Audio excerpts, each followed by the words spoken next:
It's 7:18. Good morning. Arthur Saper with me from the ABCs of Fraud. Good morning, Arthur. Good morning, Jeff. How are you today? I'm well, better than some, because we're here to run down something that is affecting more and more people, specifically seniors. Can you tell me the latest scam that's going on the phones? Yes, one of the things that's happening more frequently is what's known as the granny scam.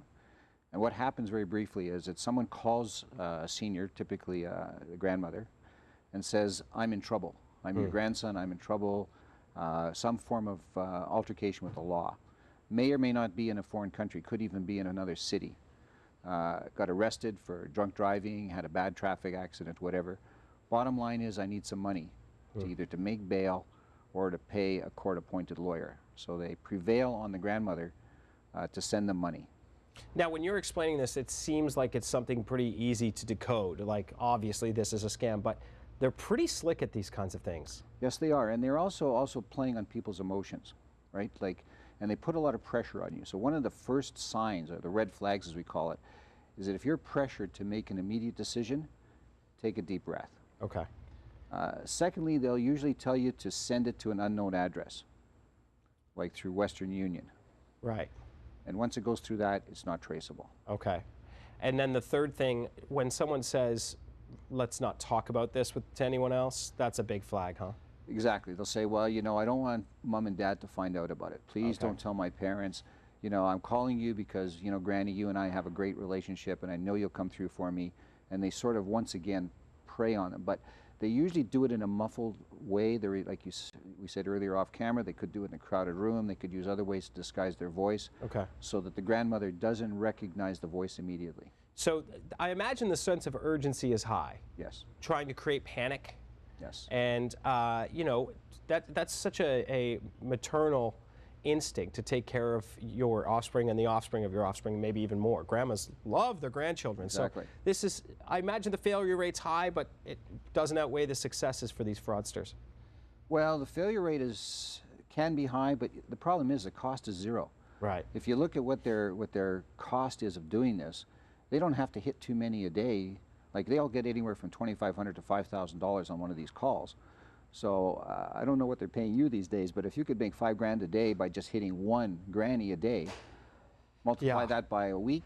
Yeah, other than the moral bankruptcy of it, that does sound like a pretty good payday. So when we're talking about this, there are some things that help perpetuate this as well. When seniors get taken advantage of, sometimes they don't come forward. That's right. Why is that? Well, there are a number of reasons. The main reason is a fear factor. They don't want to disclose the fact they've been taken advantage of. They may also fear that their children might start to distrust them, maybe take away some of their independence. And frankly, they're also worried about embarrassing the family name, so to speak. You know, like if my grandson gets in trouble, one of my friends at the seniors residence is going to think of our family, and going to be a lot of embarrassing questions, so they just want to hush it up. That's interesting. What about how we defeat this? What are some of the steps to defeat the fraud? The number one step to defeat it is why we're here today. Public awareness is the best prevention. Okay. And certainly if you're a victim, come forward. Don't, call the Ottawa Police Service. We do a program through the Rotary Club of West Ottawa with the support of the Ottawa Police Service. So right away, call the fraud squad. They do not mind receiving those calls. So education is top. But if you get the call, there are a couple of things you can do. The first is to say, whatever the person's name is, grandsonny, let's say, I love you very much. I'd do anything I could for you. But in this case, I think we have to tell your parents. Right. Once they hear that, they know, well, this is going to be problematic. I can get on to the next call. Or if it turns out, and this is not unheard of these days, they don't have a great relationship with their parents, you can say, well, if you can give me some contact information, say to the person calling, give me a phone number where, where are you being held? Give me the name of the lawyer that the court has appointed, and I will ask my lawyer to get in touch with the police station or the lawyer that's been appointed. Once they find out that there's going to be a third party involved again, they'll back off right away. They'll take a hike. They'll go on to the next caller. Right. So you want to make sure that even if you don't have a lawyer on retainer or anything, just say that, and that's a good tool, right? You can say that, or you could just say, you can always tell the truth. Say, well, there's a lot of money involved here. It's going to take me a day or two to raise it. Let me talk to my bank manager, or maybe Grandpa is in the picture. Maybe talk to, Grandpa, and I'll get back to you. Once again, any kind of third-person involvement or any kind of time delay, from their point of view, it pays to get on to the next call. Yeah, try and remain emotionally neutral in this situation. That's a very tall order. And what's interesting to me is this is one. We've only talked about one case that's going on. How much, is there a figure? Are we talking about countless cases of attempted fraud every day? Oh, you're talking about literally hundreds of thousands of people across the country. You're talking about tens of millions of dollars per year.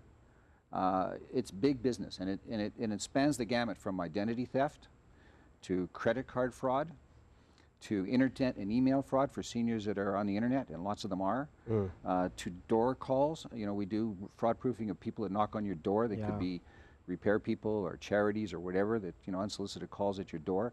So there's a whole gamut of ways that people target seniors, mainly because A, they have, or they're perceived to have, some resources because they've spent their life saving for their retirement, and secondly, they're accessible.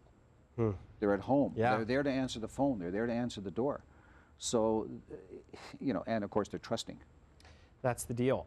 Okay, so RotaryClubWestOttawa.ca. More information there? Yes, and you can call us at 613-564-5555. We had that number on the screen. Perfect. Arthur, thank you so much. I wish we didn't have to talk about this, but it's good that we've covered it. Pleasure, and thanks so much for having me, Jeff. Absolutely, and hey to the guys at the gym. Say hi to the gang at the Soloway JCC. Sorry I missed you this morning. It was for good reason.